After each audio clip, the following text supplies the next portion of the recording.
Oh my god, dude, they have no goalies left! Whoa, slow down, that's not true. No good goalies left? Okay, that's wild. Joseph Wool's a great goalie. Yeah, and he's hurt. Stolarz is hurt. And so is Wool. Look, Wool's what? From Elliot Friedman. Craig Berube on Joseph Wool. We'll know more tomorrow. What does that mean?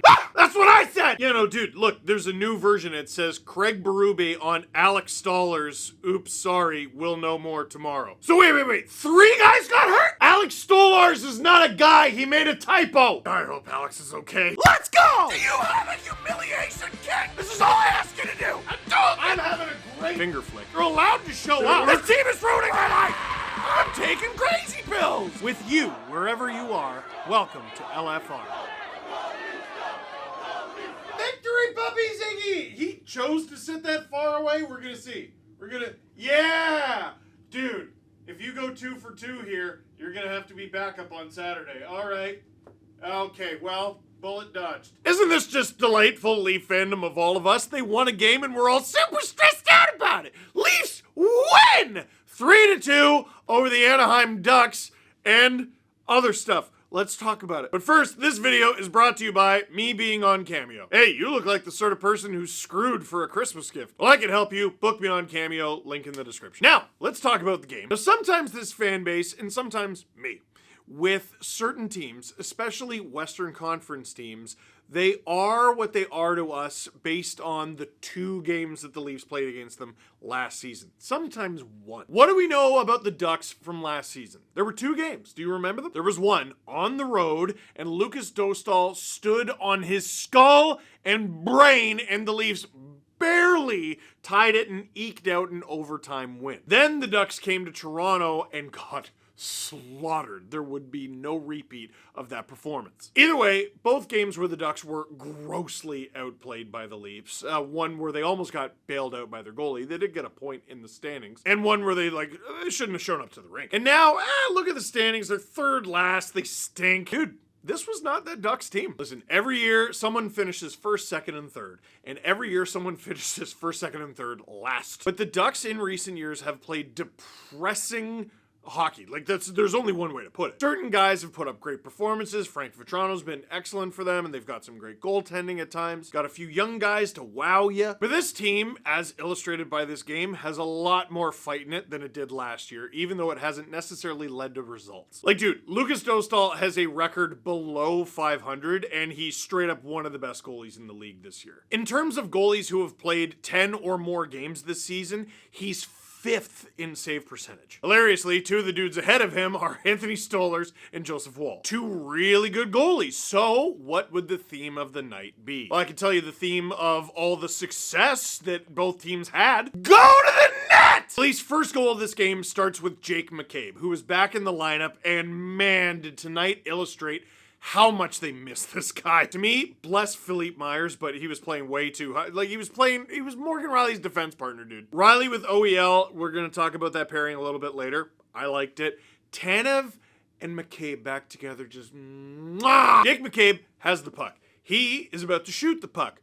Where is everyone when he shoots the puck? Max Pacioretty tied up with the defenseman mid-slot. John Tavares gaining position right in front of Dostal, right in his kitchen. Does the puck go in? No, but it's great because there were actually 2 guys in front. They were Max Pacioretty and John Tavares, so I just said that. John Tavares, who was first on the puck, delicious pass, no look to Max Pacioretty, who stretches out. Go to the net! And it's 1-0 Leafs. Max Pacioretty's 3rd goal of the season. The dude had 4 all last year. I wonder if he ties it later tonight. Well, he would get a point in the Leafs' next goal as well, but this one's an assist because it's not just John Tavares he's on a line with. William Nylander is in there as well, so he decides to flip the puck to Nylander on a backhand. It might not have even touched the ice by the time it hit Nylander's stick. Nylander bats it into the air and then locked on the thing like the Terminator, bats it out of the air again! Off the high shaft of his stick. Willie, with his 18th, puts the team up 2-0. He leads the league in home goals,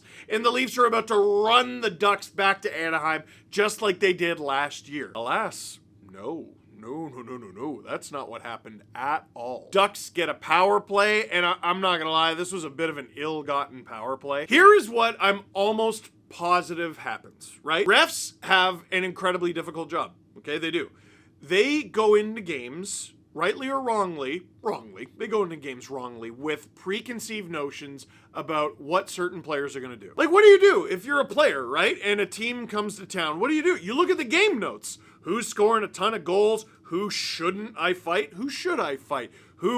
Oh man, who's their hits leader?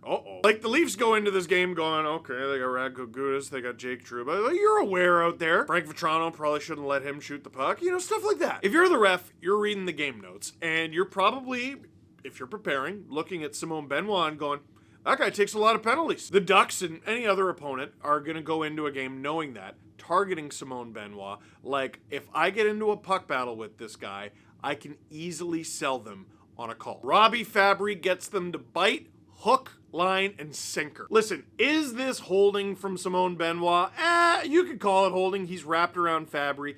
Fabry chicken wings his stick the whole way down. So unnaturally, there is no reason to do this unless you are intentionally holding onto a stick, to the point where Simone Benoit tries to pull his stick away and takes Fabry with him because he's holding on to the thing. I think if you want to call holding on that, it's embellishing too, because that's exactly what it is, and holding onto the stick is an epidemic. If you're a Ducks fan and you want to argue that on the Gudas call, Holmberg wrapped his leg around the stick, one, I don't think he did. I think it's an honest penalty. And two, what Fabry did is way more egregious. It doesn't matter. Either way, the Ducks get a power play out of this because, again, Benoit, lots of penalties, so I'm going to call a penalty. Hook, line, sinker. I give the penalty kill a ton of leeway because they've been good this season, and also it's the penalty kill, but Frank Vatrano should not be this wide open. In their defense, that's not a great scoring chance. Like, if Vatrano takes that shot, you expect Stolarz to stop it. But it is just a laser beam bullet and a good shot, and maybe you go,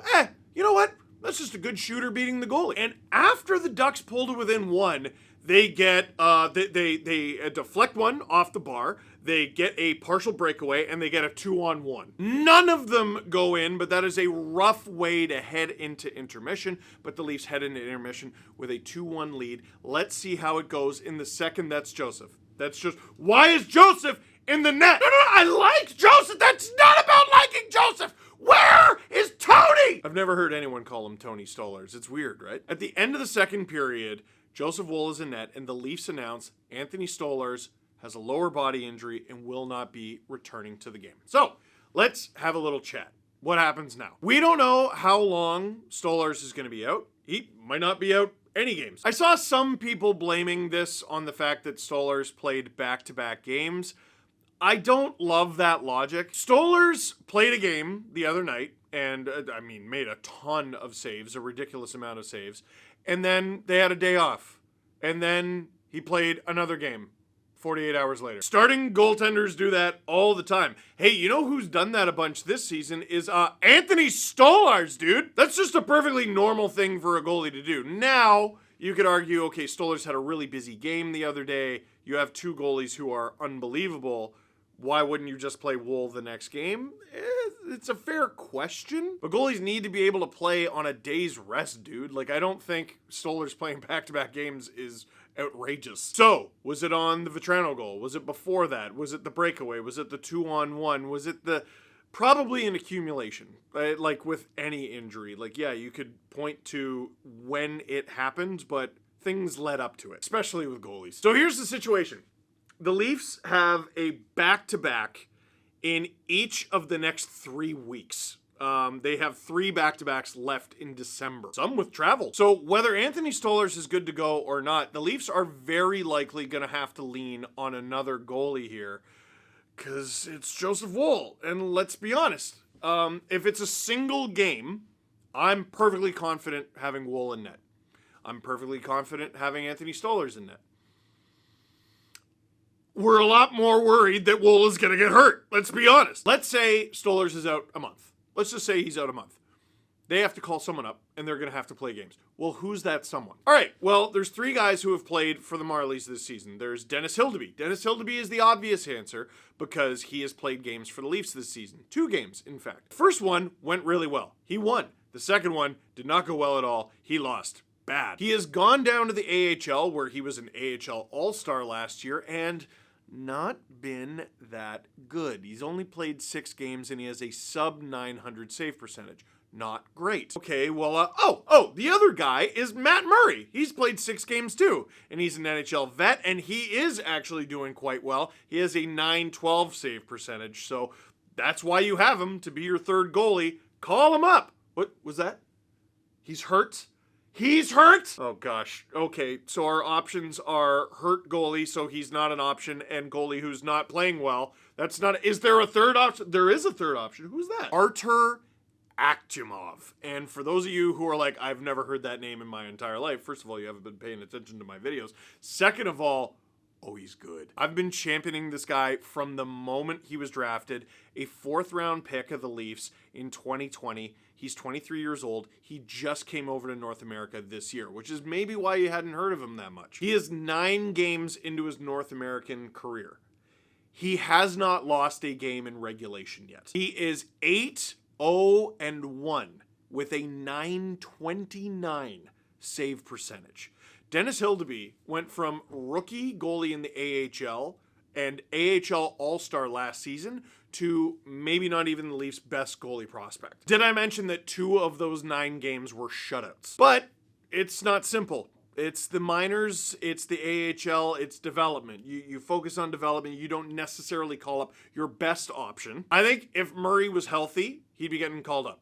But he's not. Hildeby has played 2 games. One went good, one went bad, but he at very least knows what an NHL shot looks like in a game. And if your minor league team is to develop guys, why not let the guy who's developing stay hot? I mean, technically both Hildeby and Akhtyumov are developing. So there's a few ways to look at this then. I think the Leafs have 2 viable options to call up. I really do. The Leafs have experienced an unbelievable luxury. Like, dude, 2 games all season haven't been played by one of Stolarz or Woll. In all but 2 games, the Leafs have gotten top 5 save percentage goaltending. If one of the kids gets called up and plays, play better in front of him. Like, that's it. That's the beginning, middle, end. Give them some goal support. Don't play stupid defense.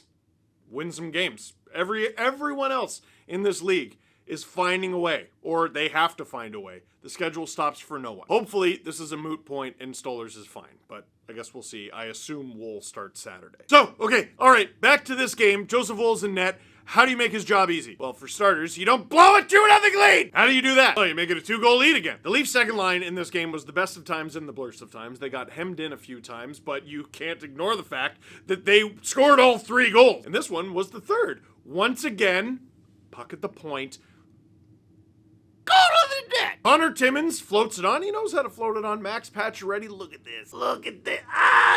He tips it. Jacob Trouba, new duck, by the way. I mean, he's barely got a hand on Pacioretty here. Just put some respect on Max's name. His second of the game gives the Leafs a 2-goal lead and gives him 4 goals on the season, which matches his total from his entire time with the Washington Capitals. He trucked one of the best young players in the game last game. He scored 2 goals and an assist in this one.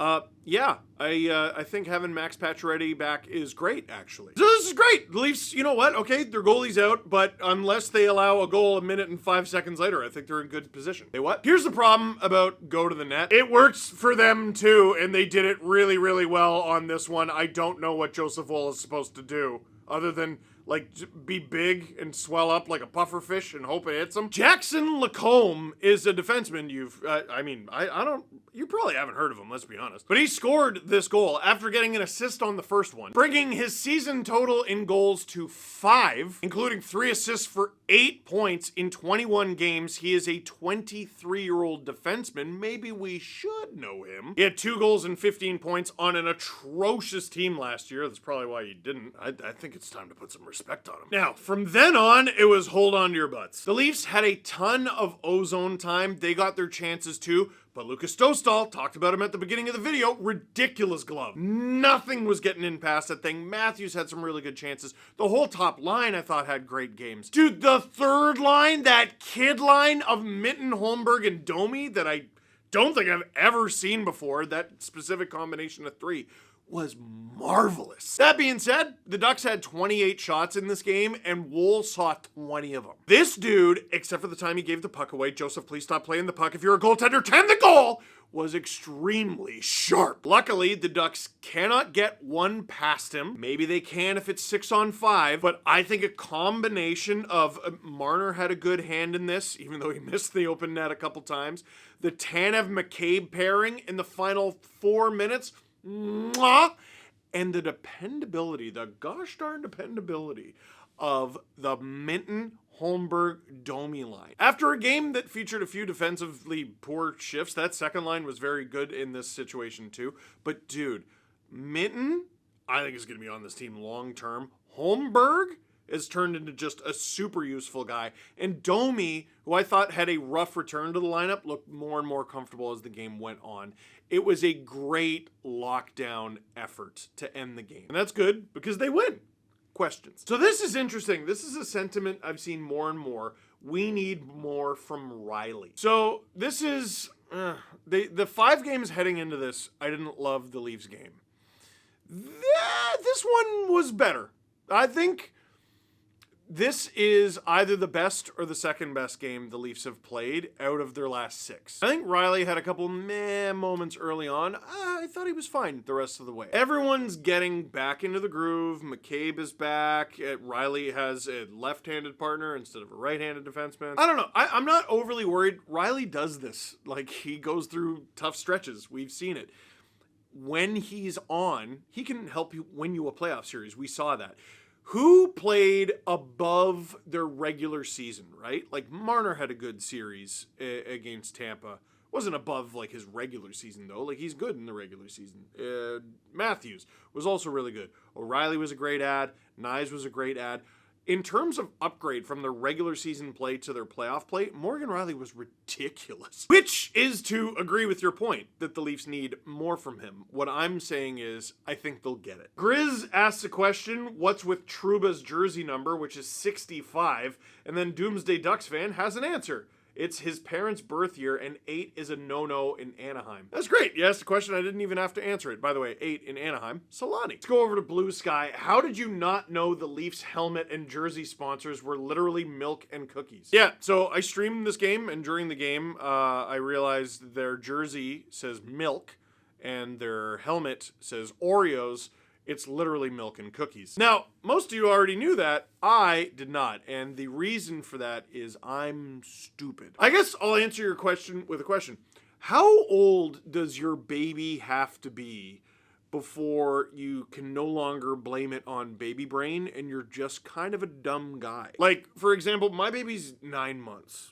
It feels a bit too old. Leave a comment in the comments down below. And lastly, I want to highlight reporter Jesse Blake, who was at the game. Craig Berube on Nylander's goal tonight. He's a talented guy. I don't know if I've seen a guy get more breakaways. He's rolling. The Leafs get 2 points. Life is good. Tough weekend coming up Saturday, Sunday, Red Wings and Sabres. And speaking of Saturday, Sunday, I'm going to be doing book signings. On Saturday, I'm going to be in St. Catharines. And on Sunday, I'm going to be in Burlington. If you're wondering whether or not you should go after these two, I'm done. We have a few live shows that we're planning throughout the winter, and we might do some more signings in the spring, but like, I've done a lot of driving around. I've met a lot of people, and it's been wonderful. I'm tired. I have enough energy for this weekend, and then I have to shut her down. So St. Catharines on Saturday, Burlington on Sunday. St. Catharines is at 2. Burlington is at 1. 1 in the afternoon. It starts an hour earlier because the Leafs play Buffalo at 5 later that day. I was thinking of you. Mostly me. I have to get home for the video. For now, that is it for this one. Thank you very much for watching. Click like if you like this video. Click subscribe if you really liked it. Tell all your friends. Once again, Cameo.